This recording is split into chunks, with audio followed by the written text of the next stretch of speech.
요한계시록 2장 8절에서 11절까지 한 목소리를 받드리겠습니다.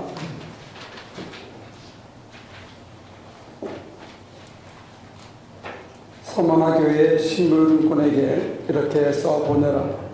처음이요 마지막이요 죽으셨다가 살아나신 분이 이렇게 말씀하신다. 나는 내가 당한 환난과 궁핍을 알고 있다. 근데 사실 너는 부유하다. 또 자칭 유대 사람이라는 자들에게서 내가 비방을 당하고 있는 것도 나는 알고 있다. 그러나 사실 그들은 유대 사람이 아니라 사탄의 무리다. 내가 장차받을 고난을 두려워하지 말아라.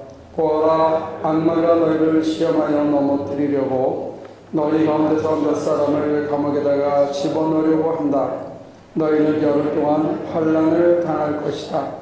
죽도록 충성하여라. 그리하면 내가 생명의 면류관을 너에게 주겠다. 귀가 있는 사람은 성령이 교회들에 하시는 말씀을 들어라. 이기는 사람은 둘째 사망의 해를 받지 않을 것이다. 이 본문을 보면 지금 환난을 당해서 아주 힘들어 하거든요. 근데 이 환난이 이 당시로는 주로 종교적인 박해죠. 그래서 목숨을 내놔야 되는 순교의 위협을 당하는 이런 환난을 겪고 있는데 경제 형편마저 궁핍한 거예요. 먹고 살기도 힘든 사람이 환난을 겪고 있습니다. 그런데 그게 끝이 아니라 지금 다른 사람들에게 비방을 받고 있어요. 또 욕까지 먹고 있어. 내가 견디는 것도 힘든데 당한 일 때문에 경제적으로도 어렵고, 그런데 거기다가 옆에 있는 사람들은 또 약을 올리고 네가 잘못해서 그랬다, 조상 탓이다, 뭐 계속 이렇게 하는 것까지 겪고 있는 사람에게 주님께서 뭐라 그러냐면 너희 중에 몇 사람은 감옥 갈 거다. 환난이 네 눈앞에 있다. 도대체 이게 무슨 소리냐. 안 그래도 죽겠는데 죽으라고 하는 사람한테 한술 더 떠서 뭐라고 얘기하냐면 죽도록 충성해라. 이런 걸 우린 뭐라 그러죠? 사람 보고 죽으라 죽으라. 이 일이 닥치면 보통 이렇습니다. 그냥 지나가는 거가 아니고 한번 죽겠는데 막 벅차고 힘든데 거기다가 격려는 못 해줄 망정 옆에 사람들이 손가락질하고 수근수근대고 욕하고 방해하고 딴지놓고, 그리고 이제 좀 살만한가 싶으면 또 환란이 와서 야 이젠 더 못 살겠다, 이제 진짜 죽었다 하는데 하나님께서 그때 뭐라 그러냐면 싹 건져줘야 마땅한데 건져주지 않고 죽으라는 거예요. 죽도록 충성하라는 거예요. 그래야 생명의 면류관이 생긴답니다. 이게 참 모순이고 이게 신앙의 역설이에요. 죽겠는 사람한테 죽어야 생명이 있다는 거, 안 그래도 힘든 사람한테 경제적인 궁핍까지 허락한다는 거예요. 우리 조상들은 이걸 산재라고 불렀습니다. 감옥에 갇히고 그 다음에 병나고 재물의 손해를 보는 것, 이게 보통 한꺼번에 닥치는데 이 한꺼번에 닥치는 이게 하나님을 만나는 자리고, 이걸 통해서 내 옛사람이 죽고 새 사람이 하나님에서 사는 그런 좋은 기회라는 것, 이걸 지금 계시록은 암시해 주고 있어요. 여러분들 이게 이해가 됩니까? 이게 가슴으로 받아들여집니까? 이게 가슴으로 받아들여져서 저 속에서 살 길이 느껴지면 그때부터 살던 방식이 바뀌기 시작합니다. 지금까지 내가 줬던 것들이 그게 별거 아니고, 옛날에는 내가 이러저러한 방식으로 일을 처리했는데 이제는 그렇게 하는 게 아니구나. 내 머리 믿는 게 아니고 돈으로 해결하는 게 아니고 조금 더 기다리면서 하나님을 먼저 바라봐야 되겠구나 하고 사람을 바꾸는 하나의 큰 모멘텀이 되는 게 소위 말하는 삼재를 당하는 거예요. 경제적인 어려움, 그리고 우리 같으면 스트레스 레벨이 높은 일들이 많아요. 이혼을 한다든지, 배우자가 죽는다든지, 자식이 죽는다든지, 뭐 큰 병에 걸려서 사형 선고를 해당하는 걸 받는다든지, 사업이 실패한다든지, 직장에서 해고당한다든지, 이런 것들이 사람이 견디기 힘든 참 어려운 일입니다. 근데 그 어려운 일을 겪을 때 대부분의 사람들이 낙심하고 술로 세월을 보내고, 아니면 그냥 어디 여행이나 다니면서 도시락이나 까먹고 그렇게 이기는 거죠. 근데 그 사람들은 주로 뭘로, 무슨 힘에 기대서 살아왔냐면 돈으로 해결해 온 거예요. 그 돈이 어디서 시작됐는지는 생각을 안 하고 모든 걸 거의 돈으로 해결했기 때문에 그렇게 어려운 걸 몰랐는데, 돈이 딱, 그 다음에 자기가 몸이 튼튼해서 다 해결한다고 생각했는데 건강이 뚝. 그렇게 하고 나면 내가 옛날에 가까웠다고 생각했던 사람들의 인간관계라는 게 이게 다 사실 별 볼 일 없는, 내가 좋을 때 좋은 관계지, 내가 형편없어지면 찾아오는 사람도 찾아갈 사람도 전화할 사람도 없는 그런 묘한 자리가 딱 생긴다 이거죠. 찾아오는 사람도 없고 찾아갈 때도 없고, 찾아가서 사람을 만나면 당장 밥값이라도 내야 되는데 밥값 낼 돈도 없고, 그러면 사람이 의기소침해지고 주눅이 들고 이렇게 쪼그러들어요. 근데 하나님께서 돈 의지하던 사람은 그렇게 살게 놔두더라도 그래도 우리 기도도 하고 예배도 드리고 하나님 의지하던 사람한테 왜 그런 일을 허락하시냐. 이건 참 역설이잖아요. 하나님 참 믿고 헌신하고 따라온 사람한테 하나님께서 이렇게 홀라당, 정말 기댈 게 없고 낙심할 수밖에 없는 자리에 왜 두느냐. 역설적으로 하나님이 그 사람을 믿어서 그렇습니다. 다시 얘기할게요. 하나님께서 너가 이걸 이길 수 있다라고 믿어주실 때 그런 자리에 가더라도 놔둔다. 네가 이걸 이길 수 있다. 근데 이기는 방법이 뭐냐? 죽도록 충성하라. 하나님만 바라보라. 하나님이 어떻게 하시는지 눈을 부릅뜨고 바라보려는 거예요. 포기하고 미리 서둘러서 주저앉지만 않으면 하나님이 하신다는 것을 눈을 뜨고 바라보려는 거예요. 땅에 주저앉아가지고 땅에서 해답이 없을 때 사람들이 고개를 숙이고 눈을 감는데, 그때 술 먹고 잠들지만 않으면, 이상한 짓만 안 하면 그냥 눈을 감고 고개를 숙이고 있으면 저 껌껌한 그 갇힌 그 자리에서 요리조리 피해 갈 길이 온몸으로 느껴지기 시작합니다. 그러면서 내가 지금까지 엉뚱한데 힘을 빼고 살았다는 것, 하나님 아닌데 의지하고 살았다는 것, 그 썩어질 것 때문에 내 목숨 걸고 인생을 소진하고 살았다는 게 한꺼번에 보이면서 내 가슴이 하나님을 바라보면서 정결해지는 것을 오히려 느낄 수가 있습니다. 이게 참 역설이에요. 그런 의미에서 하나님께서 우리의 영혼을 정결케 하기 위해서 택할 수 있는 수술대 중에 하나가 소위 말하는 삼재가 될 수 있다는 거예요. 여러분들이 스스로 낙담하고 스스로 미리 포기하면 그런 기회는 없어요. 그러나 그런 자리에 들어서서 하나님이 도대체 뭘 하시는 걸까? 여기 히트가 뭐냐면, 너희가 환난을 당하는데 열흘 동안만 당할 열흘. 우리는 달력으로 열흘을 세는데 여기서 얘기하는 카이로스의 열흘은 완전수를 얘기해요. 우리의 영혼이 정결해지고 하나님 관계가 다시 분명해지고 내가 세상 것에 의지하지 않고 썩지 않는 것에 의지하는 중심을 회복하면 하나님께서 얼마나 됐다. 그 옛날에는 사치하고 부유하고 남에게 자랑하고 남이 뭐라 그러는데 마음 파느라고 그 길을 쓰고 더 쌓고 했는데 이제 눈이 바뀌어서 오늘 하루 일용할 양식만 있으면 내가 부자가 된 것 같다. 이런 마음이 들면 일용할 양식을 구하는 데만 애쓰면 돼요. 근데 이 죽도록 충성한다는 게 참 힘든데, 내가 궁핍해서 나 오늘 이거 먹고 마지막으로 어쩌면 죽을지도 모르고 내일 쌀도 없는데, 그때 꼭 누가 찾아오냐면 손 벌리는 사람이 찾아와요.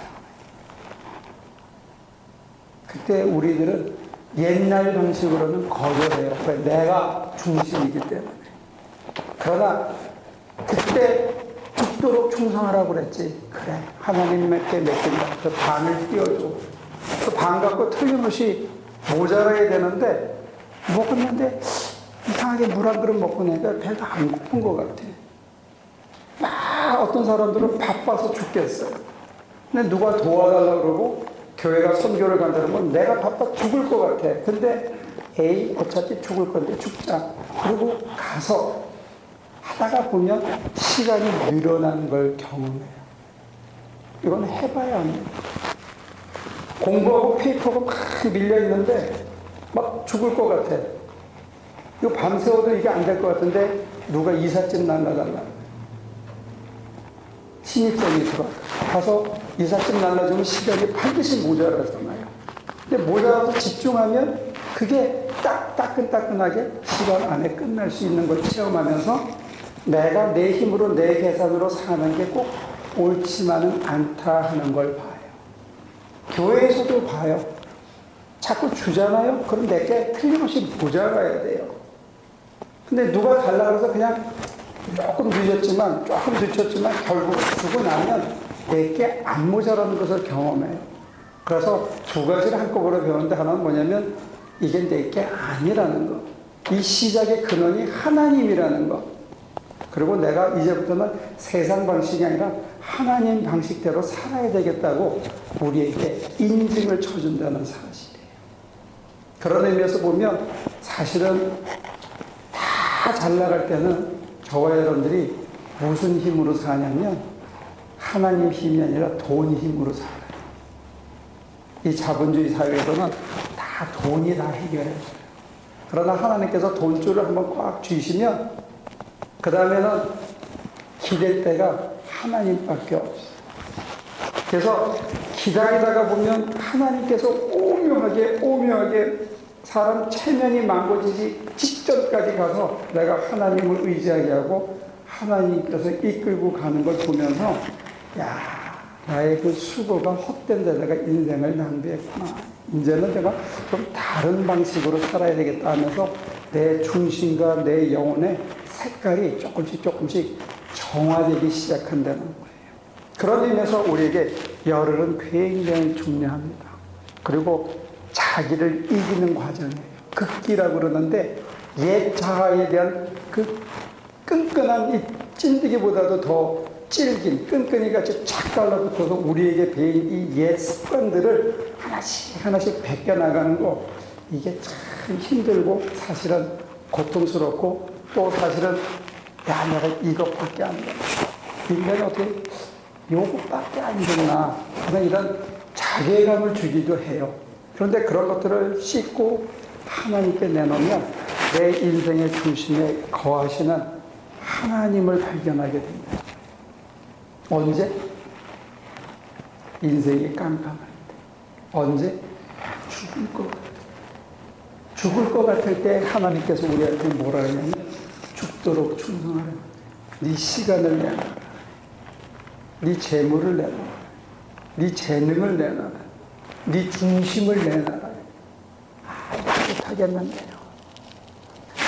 하나씩 내려놓고 나면 뭘 보냐면 하나님께서 내 안에 가득해 계시고 이 하나님께서 사실은 모든 문제와 일을 해결하시는 근원이시구나.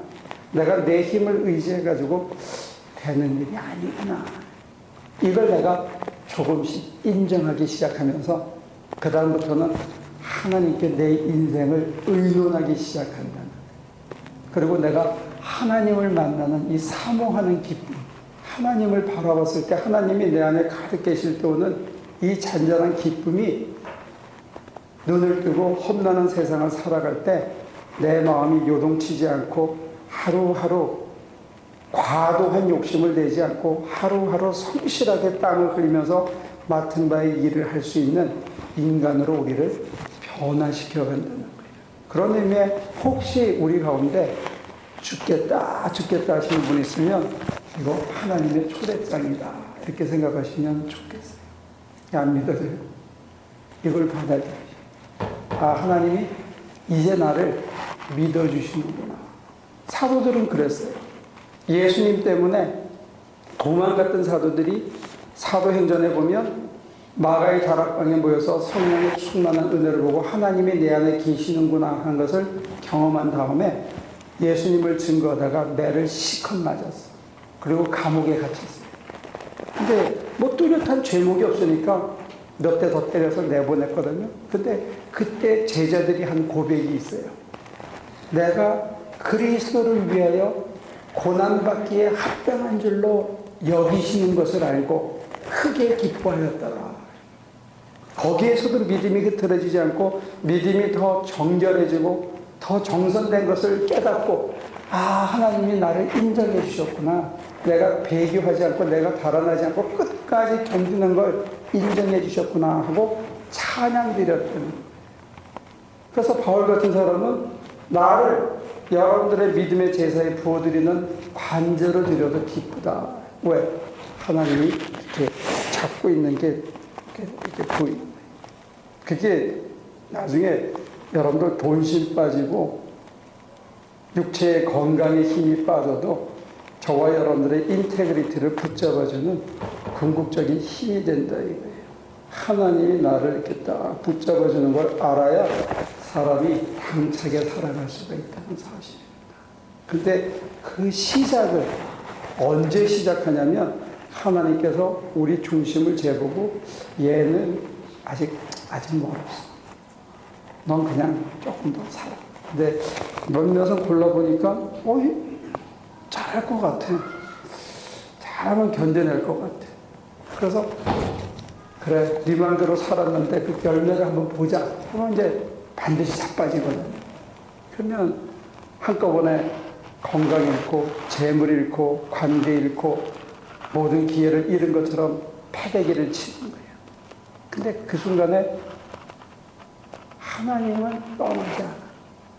예전에도 떠나지 않았고 알파이었고 지금도 떠나지 않고 나중에도 떠나지 않고 오메가 하나님. 그래서 내가 내 옆에 있다. 사막에서 죽었다고 다리 뻗고 울 때 하나님께서 내가 내 옆에 있다 하시는 거예요.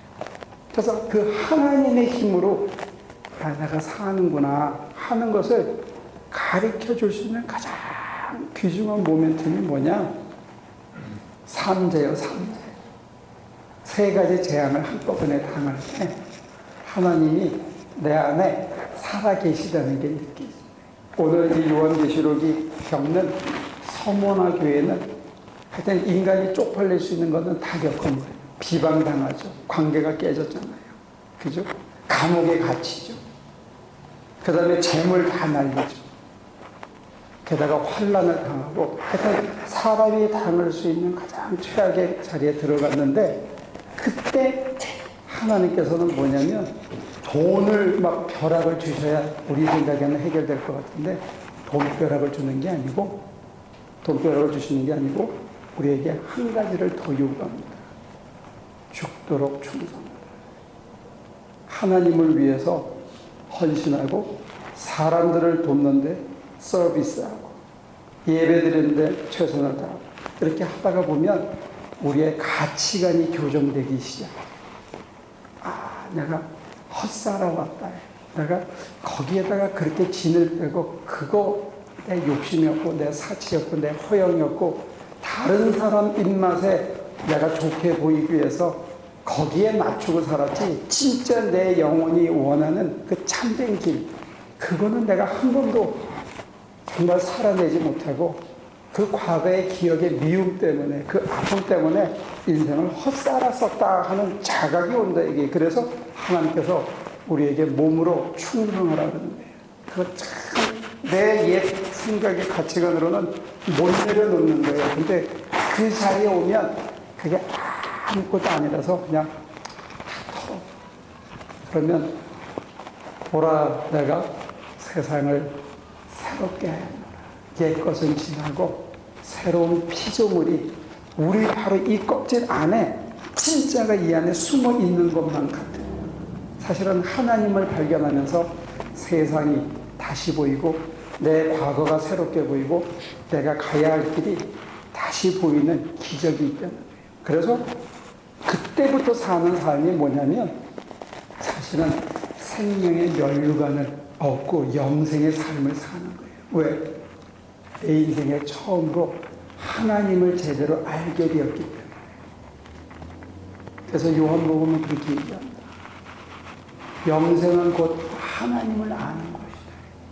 하나님을 제대로 알기 시작하는 것, 거기에서부터 영원한 생명이 시작되는 거예요.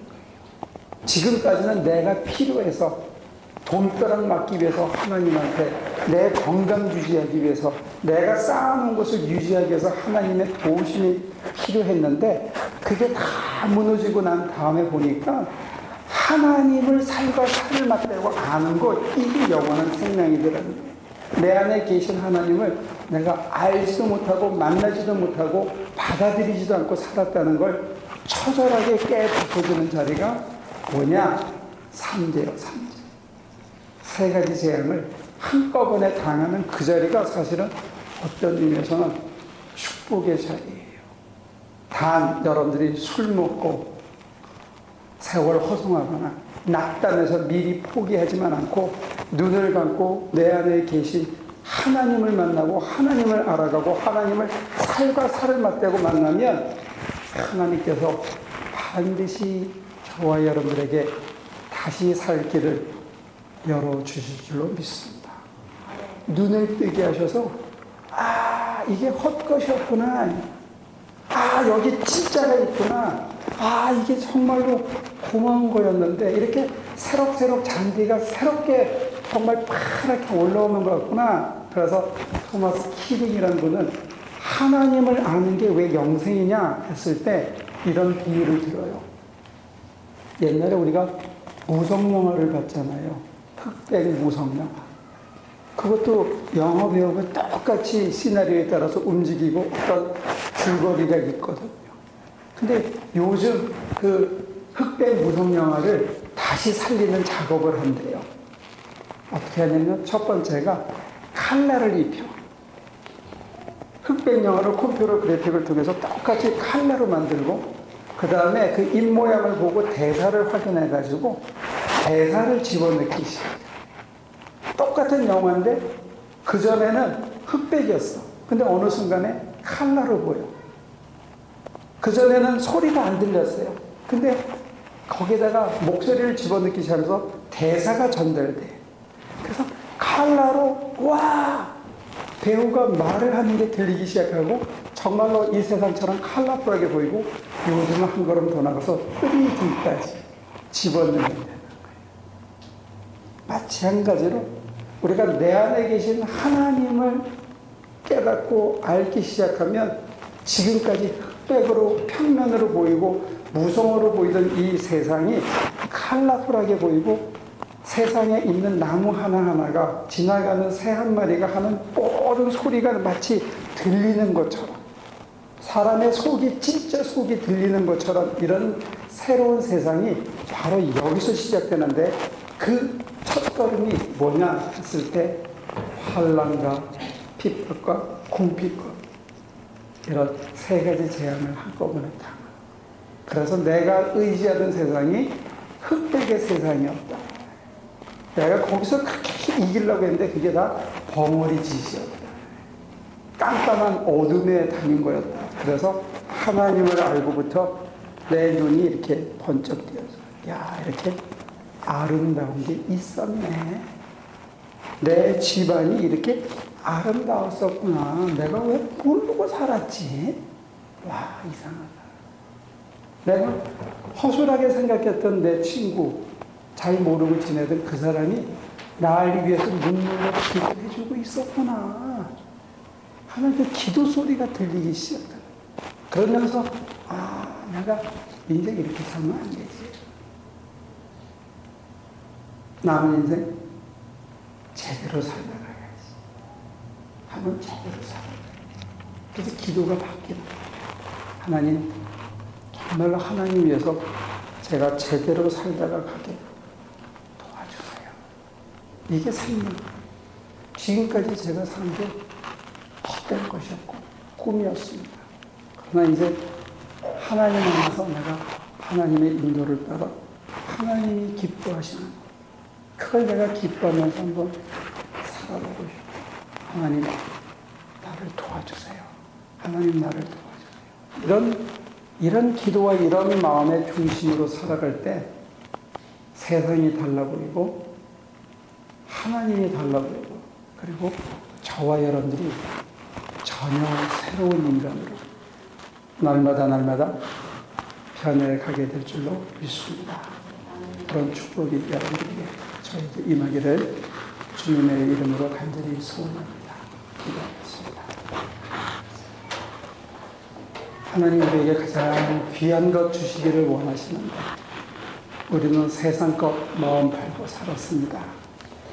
우리 안에 이미 넉넉하게 주셨고 우리 영혼에 우리 육신에 가득 붙은 이 기름때를 빼라고 하나님께서 우리를 줄이실 때 감사함으로 받고 진짜 소중한 것이 무엇인지 우리의 심장을 각각 막고 있는 이 기름때를 다 빼내고 우리 영혼의 눈을 가로막고 있는 모든 이 기름때를 빼내고 눈의 비늘 같은 것들이 사라지고 하늘 가득히 온 세상 가득히 임하신 하나님을 느끼면서 하나님의 힘으로 하나님과 더불어 하나님을 기쁘게 할 수 있는 인생을 사는 저희가 되도록 도와주시옵소서. 예수님 이름으로 기도합니다.